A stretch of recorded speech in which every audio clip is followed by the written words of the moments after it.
Hello বন্ধুরা, সবাই কেমন আছো? আশা করছি সবাই খুব ভালো আছো। টুম্পাস ক্রিয়েটিভিটি চ্যানেলে তোমাদের সবাইকে স্বাগত। তো আজকে তোমাদের সাথে শেয়ার করব কচু ও মূলো দিয়ে জিরা পালং রেসিপি। তো রেসিপিটা সত্যিই দুর্দান্ত, দেখতে থাকো ভালো করে। আর ভিডিওটা ভালো লাগলে লাইক, কমেন্ট আর অবশ্যই বন্ধুদের সাথে শেয়ার করে দিও। আর আমার চ্যানেলটাকে সাবস্ক্রাইব করে আমার সাথে থেকো। তো চলো আজকে জিরা পালং রেসিপিটা আমি কিভাবে করছি পুরোটা দেখতে থাকো। জিরা পালং রেসিপির জন্য প্রথমে আমি এদিকে কড়াটাকে খুব ভালো করে গরম করে নিয়ে দিয়ে দিলাম বেশ খানিকটা তেল।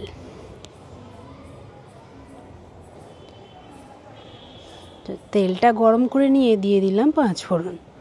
ফোড়নটা একটু ভাজা ভাজা করে নেব।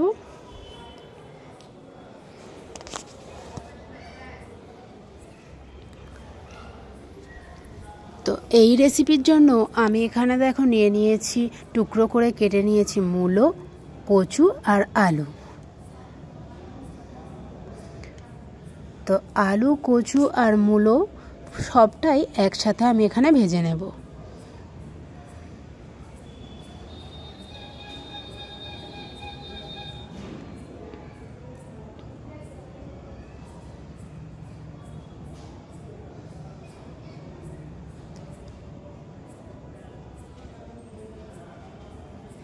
তো আলু, কচু, মূলো পুরোটাই কড়ার মধ্যে দিয়ে ওর মধ্যে আমি দিয়ে দিলাম পরিমাণ মতো হলুদ গুঁড়ো, পরিমাণ মতো নুন আর দিয়ে দেবো পরিমাণ মতো লঙ্কা গুঁড়ো।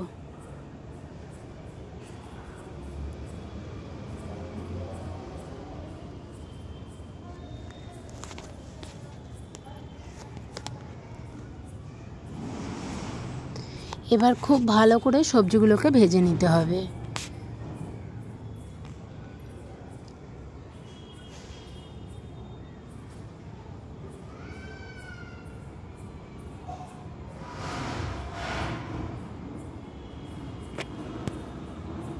তো এই রেসিপিটা একেবারে নিরামিষ রেসিপিও বলতে পারো। তো রেসিপিটা নিরামিষ হলে কি হবে, দারুণ টেস্টি, মানে সত্যি বলছি জিভে জল আনা, মুখে লেগে থাকবে। রেসিপিটা অবশ্যই তোমরা বাড়িতে করে দেখো, আর কেমন হলো অবশ্যই কমেন্টে জানিও। তো দিয়ে দিলাম সামান্য একটু আদা জিরে বাটা, খুব সামান্য পরিমাণে। তো এবার আমি মশলাটাকে আর সবজিটাকে খুব ভালো করে কষিয়েও নেব। তার মধ্যে দিয়ে দেবো কেটে ধুয়ে রাখা পালং শাকগুলো। এবার এই সবগুলো উপকরণ একটু বেশ খানিকক্ষণ ধরে আমি কষে নেব।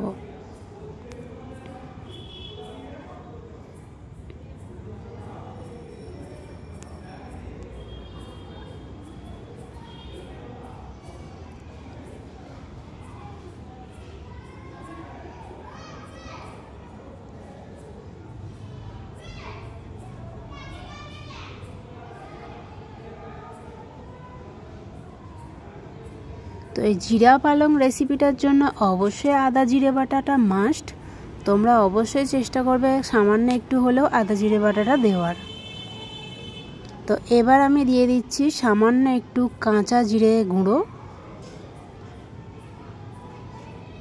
তো এটাকেও বেশ খানিকটা আমি নাড়াচাড়া করে নেব।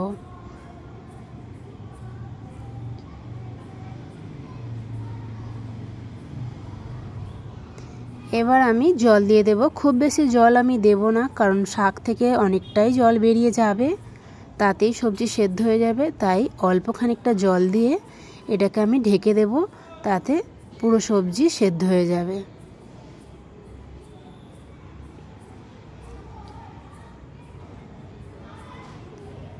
তো এবার চাপাটা খুলে দেখে নেব মূলো, কচু সব সেদ্ধ হয়েছে কিনা।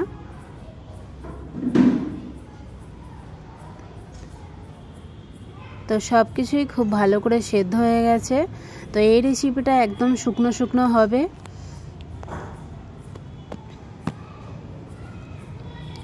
সামান্য একটু চিনি দিয়ে দিচ্ছি, এতে টেস্টটা আরও বেশি হয়।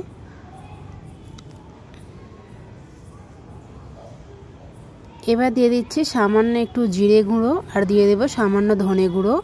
এটা হচ্ছে নর্মাল যে জিরে ধনে গুঁড়ো, যেটা মানে ভেজে গুঁড়ো করা বিক্রি হয়, সেটা আমি ইউজ করছি। তোমরা চাইলে বাড়িতে ভেজে গুঁড়ো করেও ইউজ করতে পারো। তো এবার এটাকে নাড়াচাড়া করে একদম শুকনো শুকনো করে নেব। কয়েকটা আলু, কচু আমি গেলে নিচ্ছি।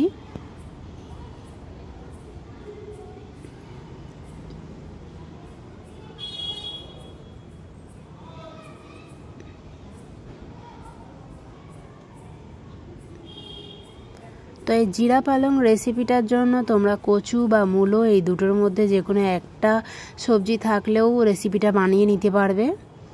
তো দুটো থাকলে আর একটু বেশি টেস্ট তো অবশ্যই হবে, সে তো কমন ব্যাপার। তবে যে কোনো একটা উপকরণ দিলেও খারাপ হবে না, ভালোই হবে। তো রেসিপিটা দেখো একদম শুকনো শুকনো করে নিয়েছি। আজকে রেসিপিটা একেবারে কমপ্লিট। তো জিরা পালং রেসিপিটা তোমাদের কেমন লাগলো অবশ্যই কমেন্টে জানিও। আর আমার চ্যানেলটাকে সাবস্ক্রাইব করতে একদম ভুলো না, সাবস্ক্রাইব করে রেখো। নিত্য নতুন রেসিপি তোমাদের সাথে আমি অবশ্যই শেয়ার করব। তো আজকের রেসিপিটা দেখো কেমন লাগছে। টাটা।